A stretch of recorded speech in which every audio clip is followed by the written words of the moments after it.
beat, everybody. Happy Wednesday. How's it going out there? Hope you guys are having a good day there. Welcome to the Closing Beats, a stock market update show that we do every day to cover the stock market, tell you how things are going. We'll cover the good, bad, the ugly. There's not a lot of ugly today, by the way, but we'll go through all of it. I hope you're enjoying, and welcome those of you that joined us here. We're also playing a game. It's called Guess the Dow, jazzwealth.com/Guess the Dow if you want to play. Our winner last week was a customer, got within 1.5 points of guessing the Dow. Closest without going over. That's the rule. If you're the closest without going over, put your submission online there. We'll give you a $100 gift card if you are the winner. And if you're one of our customers, you can choose to have your account credited, or you can take the gift card like our winner last week. Customer decided they'd rather have the gift card. No problem. All right, hey, our class tomorrow night, we're going to be going over recession statistics. We're going to review a couple things, but as you know, tomorrow night's going to be a little bit geeky, so sorry. What we do is we do a class every week for our customers, and sometimes I do basic stuff and to catch everybody up. Sometimes we focus on nest egg like we're going to do in the coming weeks here, but sometimes we go really nuts and just like share the data with you, and you just take it, you know. If it's not a good fit for you right now, it's always available as a replay there. But that'll be tomorrow at 8 o'clock at night Eastern time. If you're one of our customers, join us over in the dojo. You're welcome to come and participate. We'll also do some trade talk, get into more detail than we can do here, and help you with any things that you know, trades being managing or things that you got going on out there. Your jazz song of the day, we're going to stick with the odd time signatures today. Dave Brubeck, but we're not going to talk about Take 5. It's Blue Rondo a la Turk. If you ever heard that song, it is in 9/8. So if you're a musician, want to have some fun with some different time signatures there, that's your jazz song of the day. All right, let's dive into it. The markets were higher today. Right? They were higher today. Why not? It's Wednesday, right? Let's make the markets go higher. So another move here for the markets to put us up to record highs. You had Asia and Europe up overnight. Everything was looking good there. Bernie Sanders won New Hampshire. Mayor Pete did well. I don't know if that's good news for Bernie Sanders or not. Mayor Pete doing kind of well there. Amy Klobuchar, obviously, she did well. Also, if you're Bernie Sanders, you kind of like probably wanted to win more than you did. Home field advantage there, you would think. But Mayor Pete did well, and so I don't know, maybe you could attribute some of that to some of the healthcare stocks rallying today, because they just assume Bernie Sanders isn't going to win. Trump's going to win the re-election. That's all you can. We'll show it in a minute. It's all being priced into the markets actually right now. But nonetheless, congratulations, Bernie Sanders, for the win there. The Fed, two-day testimony in front of Congress there says, yep, we're good. Everything's going to stay the same. Everything's good. Things get weak. We're here. We're ready to help and support. And so you've got people believing we got a strong economy. Fed's got our back here. You've got the coronavirus issue sort of declining. We talked about that last week. I shared the data that all the funds were managing, all the hedge funds and big analysts out there were using to kind of see that was tapering off last week. It's just kind of hitting headlines now. So you got a stronger market in the face of that. People thinking, no, it's not going to hurt so bad. Cruise line stocks, airline stocks, gaming stocks, online booking sites, all higher on the day. You got good support there. And people just figure, I don't know, why not? Let's push the markets to new highs there. So for the markets today, you got the S&P 500 up strong, NASDAQ up strong, the Dow up higher on the day, Russell 2000 higher. All the major indices beat the S&P 500 today. The S&P 500 actually was the weakest out of the group, but still a good day. No complaints there. Just underperformed the S&P just a little bit. If you take a look at volatility, however you want to look at it. You want to use the VIX, you want to use an actual ETF. I'll use an ETF here just so you can follow along. The VXX back down to lows. This would put it back to its pre-virus lows. So volatility in the market coming all the way back down to before this virus was even a headline concern there. So that was kind of interesting. In the Dow today, you've got some leaders. Healthcare, United Healthcare hitting highs. There's no news here. This is all because they're pricing in, well, Trump's got it. Bernie Sanders winning Iowa, winning New Hampshire, looking strong, stands no chance against Trump as the polls go. I'm not taking sides. I'm just saying as the polls currently stand and the betting odds that are currently being placed. It just looks like a Trump re-election, and because of that, healthcare stocks do well. If Bernie Sanders does start to do well, you'll see weakness here, or Elizabeth Warren. I know she's not doing great, but if she starts to do a little bit better, these healthcare stocks will, of course, have more weakness there. So United Healthcare, one of the better performers in the Dow, if not the best performer, I think. Nike higher on the day by 3%. Less coronavirus concerns. Everybody's like, okay, maybe this isn't going to hurt so bad. Nike had some comments about how that was the case. Caterpillar, also one of the better performers in the Dow, 2.5% on the day. Same thing. Coronavirus concerns, not so bad. Caterpillar's going to get back to work. They've already opened some of their factories again. Everything looks good there. Boeing shares just a touch higher on the day. You got Credit Suisse with a price target of 367. They raised it from 321, so they were down here at 321. They went all the way up to 367. Had a lot of positive things to say about Boeing going forward. Weakness on the downside there in the Dow. You got Merck breaking below the 200-day moving average, down 2.3%. This is sort of a long-standing thing. They were trying to do a study with their Keytruda drug and chemotherapy. They found that if you put those two things together, they saw some positive results. They got to phase 3 there. They only met one of their criteria, or one of their goals that they were shooting for in terms of the study out of the two. It was a dual goal sort of thing.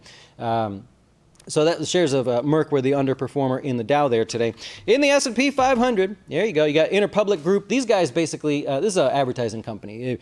Think of a big commercial like what was the McDonald's, right? Think of the big commercial on a Super Bowl. This was the people that did it. It's not one company. They own a bunch of companies, but it's an advertising company nonetheless.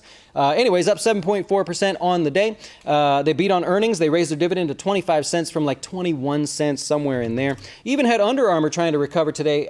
Now, didn't recover all of it, right? Yesterday was a pretty nasty day, but still up about 3% on the day. That's all just earnings recovery from an oversold type situation there.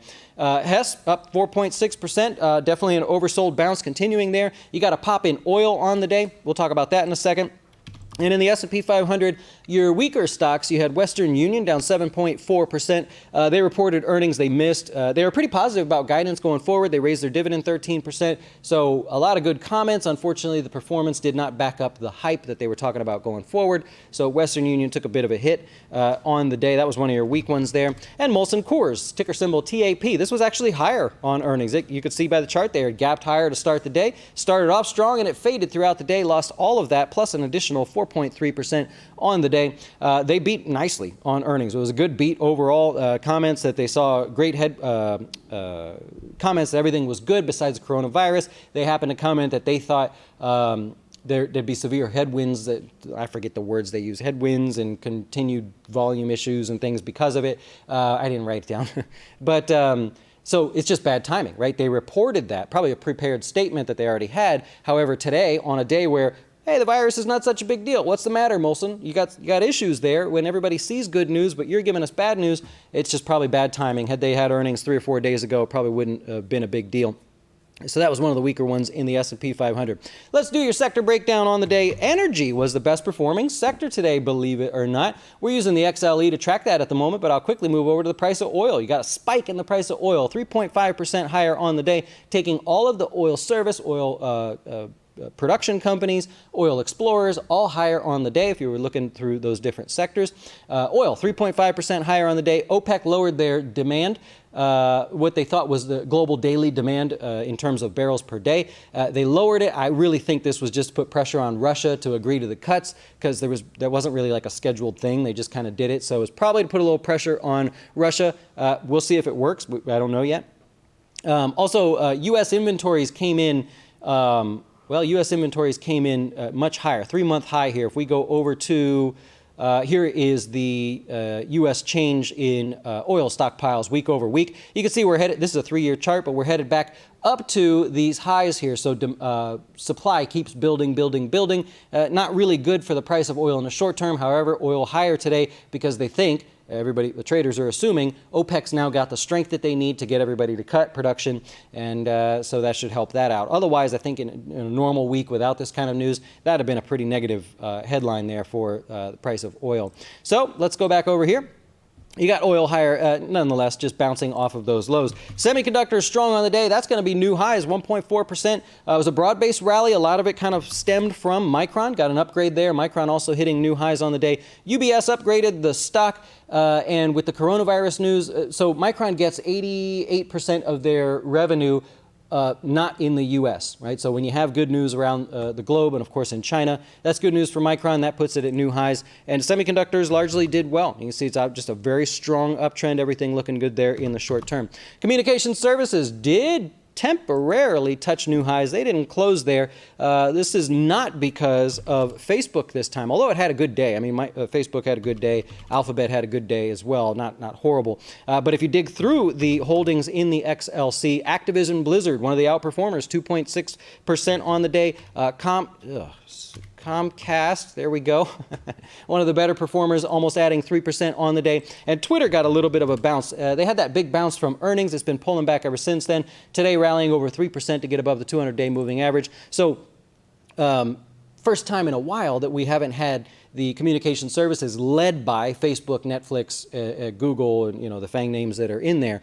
Also, real quick, here's a quick lesson for you. A quick study in volatility. So let's take a look at this year to date, which is going to be right here. I'll just leave the cursor here for a second. You've got XLC as a more volatile product. I'm going to start talking about volatility more and more because it's going to pick up as we get into the election season here. But look what happened. Year to date, you got a rally of 6%, you got a pullback of 5%, you got a rally of 5%. All of that to generate a year-to-date return of 5.5%. So you have a massive swing higher, almost 100% retracement, then 100% retracement to get back to highs. You can see that volatility to make, all in all, let's call it 6% by the time it closed at the end of the day here. Now, if we go over to another sector, and I'm not saying these are better or worse or anything, I'm just trying to give an example. Go to year to date, there we go, on the consumer staples. You got an up 2.5%, down 2%, up 2% to make 3%. Which one's more volatile, right? You want to do this with your stocks. If you're going to invest in stocks and you're trying to compare the two, all other research aside, what type of volatility are you setting up that you're jumping into, to be honest? What are you volunteering for? If you have a stock that's going to have these 100% rally, 100% pullback, 100% rally in terms of the performance in the time period you're using, you've got something extra volatile there. You want it to produce more growth. If you ever find a period where you're up 6%, down 6%, up 6%, and you're making, your average gain in that time period that you held, it's like 2%, right? Not good. You're accepting more volatility for less returns when you could go get less volatility for the same or higher returns. Now, pretend that those two ETFs are actually portfolios. As you're building a portfolio of stocks, you want the lowest possible volatility for the highest return. I think that's going to be the main focus here in 2020. Anyways, I didn't mean to get off track. Here you go, consumer discretionary stocks hitting new highs as well. This is going to be because of your Nike. Obviously had a good day today. We mentioned it already. As these coronavirus concerns get out the window, you've got things like Nike, Starbucks higher on the day, 1.2%. Maybe they're going to be able to get some stores reopened. Everything's looking good there. Las Vegas Sands had a strong day on the as well for this one. And so as these virus concerns go kind of thrown out the window, the remaining stocks, the lower stocks in these sectors start picking up the slack that's been kind of holding it back overall.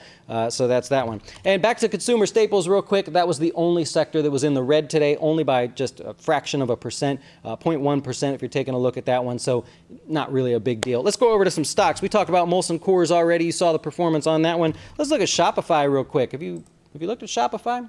You got an 8% gain on the day. It was a pretty good beat for Shopify. They saw strong sales for Black Friday and Cyber Monday. It's been an incredibly strong stock, looking pretty good there. Here, I want to share something with you here. Shopify, there it is.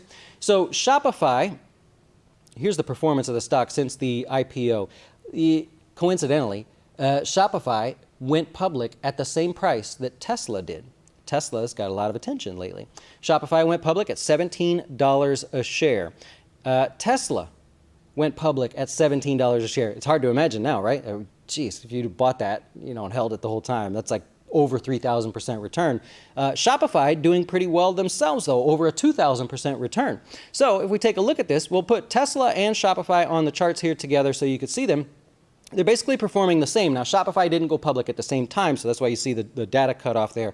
The orange line is Shopify. However, in the short term, if you're comparing stocks, Shopify has actually performed better than Tesla. Take a look here at Shopify since day one. Percentage return, 2,000%. Annualized, that's 90% a year. And obviously, you can see it very much looks like Tesla in terms of performance.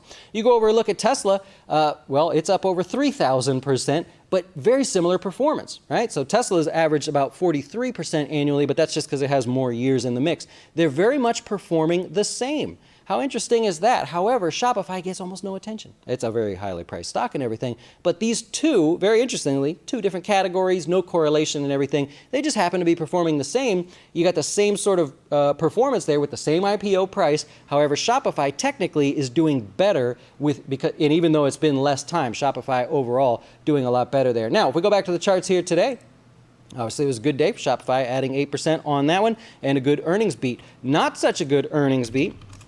Bed Bath & Beyond, down 20% on the day. The highest volume we've seen in years on this one. Sales were lower by 5.4%. The company said we had promotional pricing, lower store traffic overall. We had some inventory issues, and that hurt us. So you would say that this is like a kitchen sink type earnings, like Ulta did a while back. They basically just said, everything's wrong, we're sorry, and took the hit right off the bat. That's exactly what Bed Bath & Beyond did there. It's unfortunate. Wynn up 3.6%, getting a little bit of help, obviously, with the virus concerns. Other casinos up higher on the day. Bank of America said that the virus, this coronavirus, is actually going to be very small hit for them, that they will be strong in 2020, and also Macau will come back roaring nice and strong. He did keep his price target at $150, which is up here just before hitting prior highs. Bank of America analysts also included Las Vegas Sands in the mix, so that helps that one on the day as well. Lyft, we talked about this one yesterday, but shares lower by over 10% on the day. They beat on earnings. They just showed lower growth. They talked about no possibility of being profitable this year. Remember, these companies lose a lot of money, man. It is pretty intense.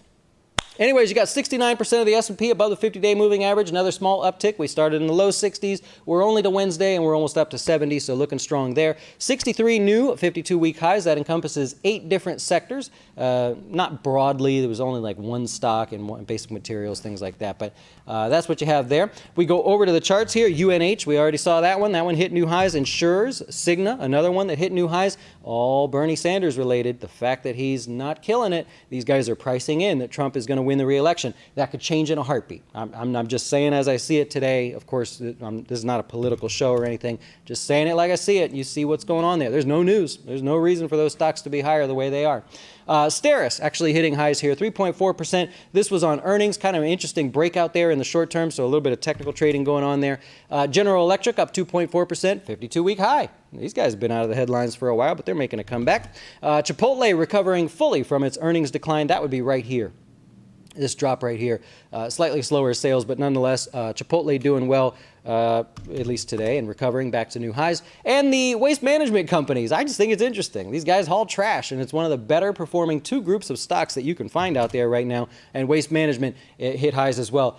Started to dip lower on the day. You see that tail? I mean, you want to zoom in. See the tail that started today? A little bit of a dip, and people said, no, you don't. That's a strong stock. I'm buying more. What a tiny, tiny little dip. That got that sort of energy.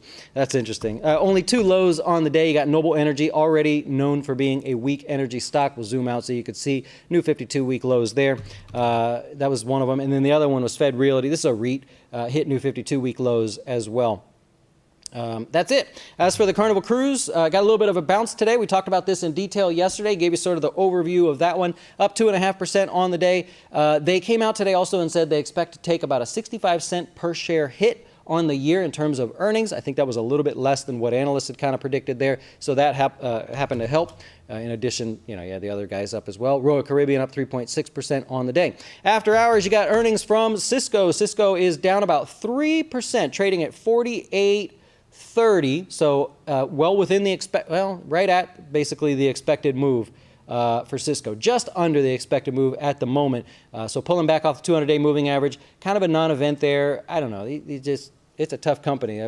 They don't really grow any more than GDP. It's just kind of like, I don't know. I don't have much to say about that one. But they reported earnings. They beat on earnings, beat on revenue, essentially guided in line. So those shares still moving a little bit lower. People just not impressed with that one overall. It's a very sideways stock. And MGM, currently it closed the day up 3% on the day. The stock is a little bit lower. It's down about $1.16. That puts it $32.50 right in here somewhere at the moment, right? Let me just make sure that's accurate. 32, yeah, 32.50, right about in there.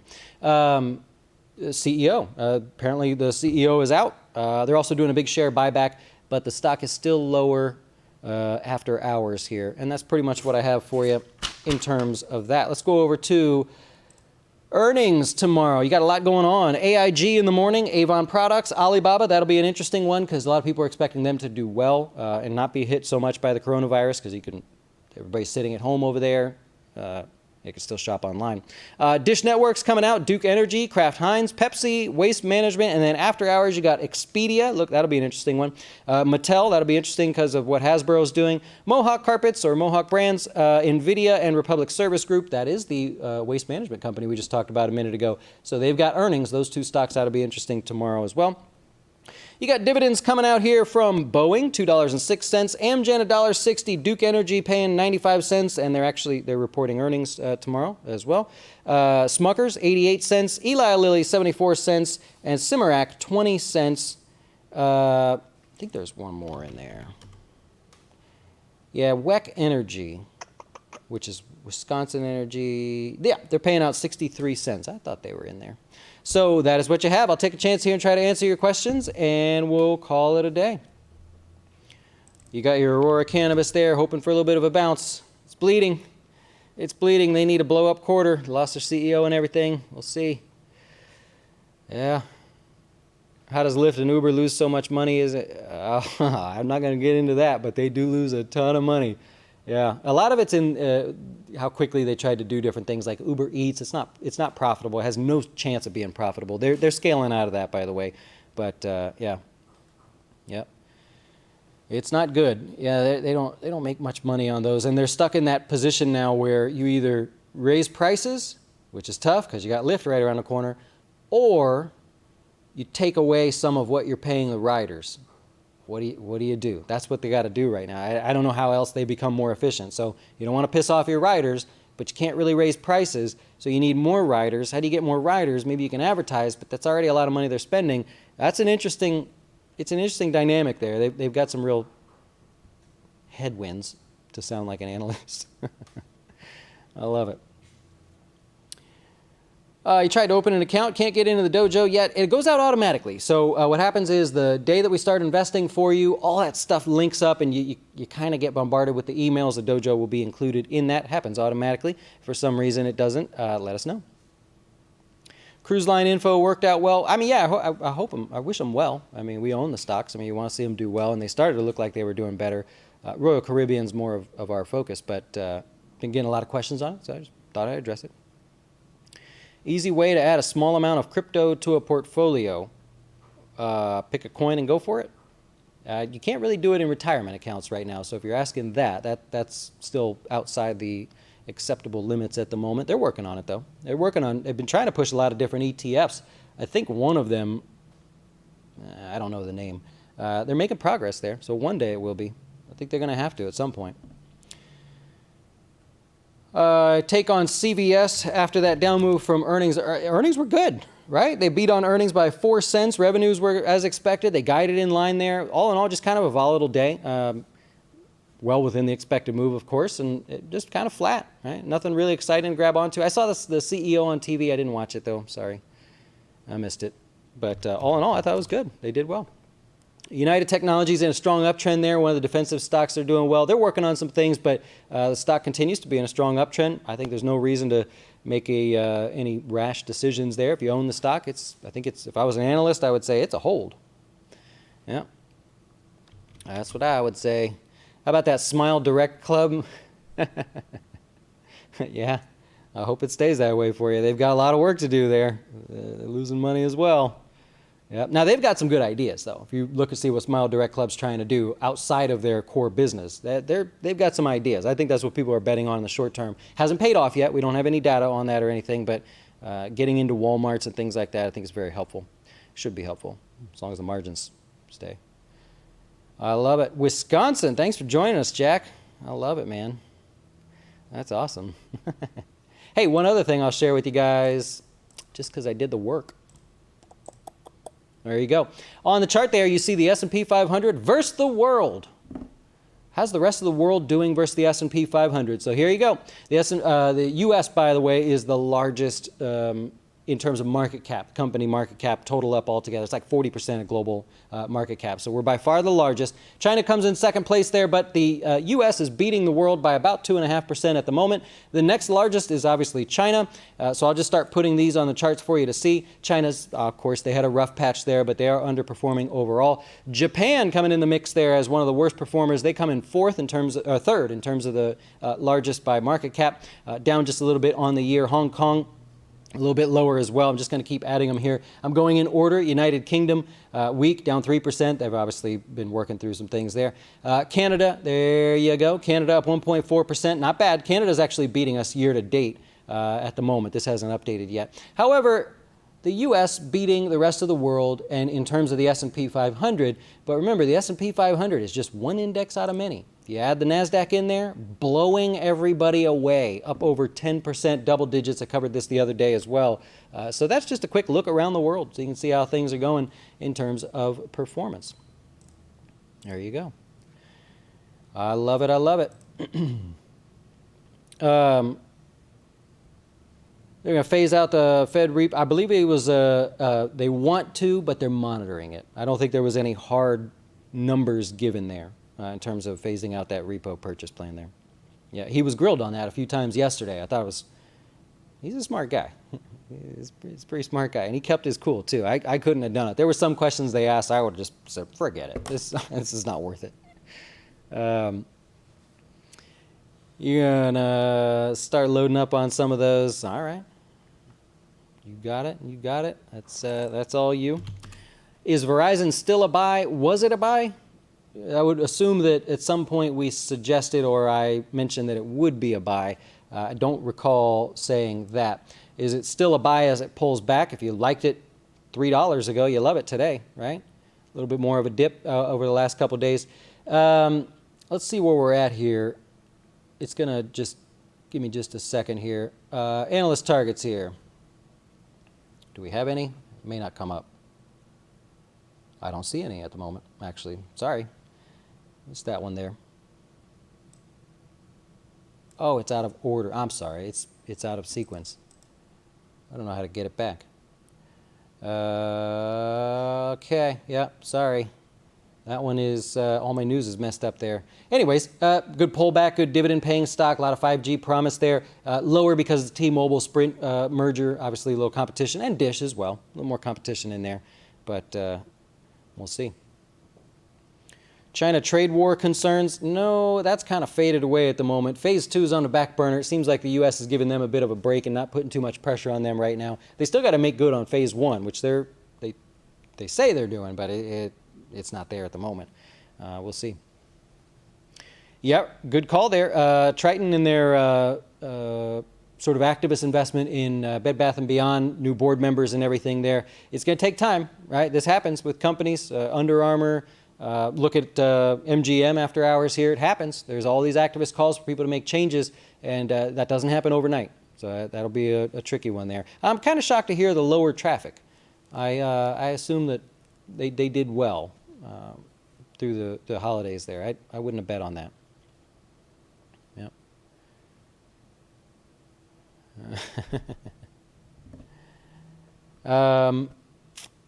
Yeah, I'll stay away from the political comments there. All I can say is how the markets are pricing it. The markets do not want Bernie Sanders to win. That was very clear today in some of these stocks that you saw poking to highs, but we'll see. There's obviously still plenty of time. And I think what's going on with Bernie Sanders, that's good news for Bloomberg, right? If Mayor Pete can make such a surge like that, old Bloomberg's got billions of dollars and he's planning on spending them, so you would think he'd get some name recognition there. I bet you he's pretty excited about that. I saw that Joe Biden's actually going to start being on TV more. I don't think that's a good idea.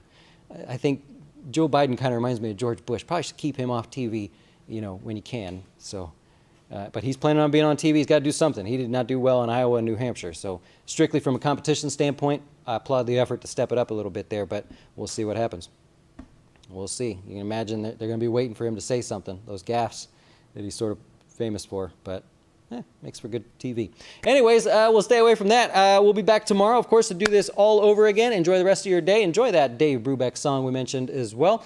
Thanks for stopping by, and We'll see you tomorrow in the class. If you happen to be a customer, adios, enjoy. Thanks for watching. Hey, wait!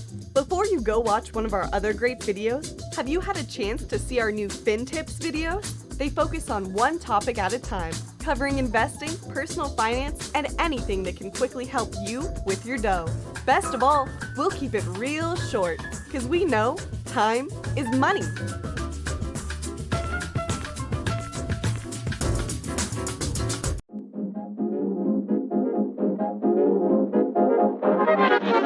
Why should you choose Jazz Wealth as your retirement or long-term investing service? Our portfolios are managed by us, not some faceless mutual fund manager. Our private classes will teach you everything about investing and getting your dough straight. Best of all, our fiduciary standard means your best interest comes before ours.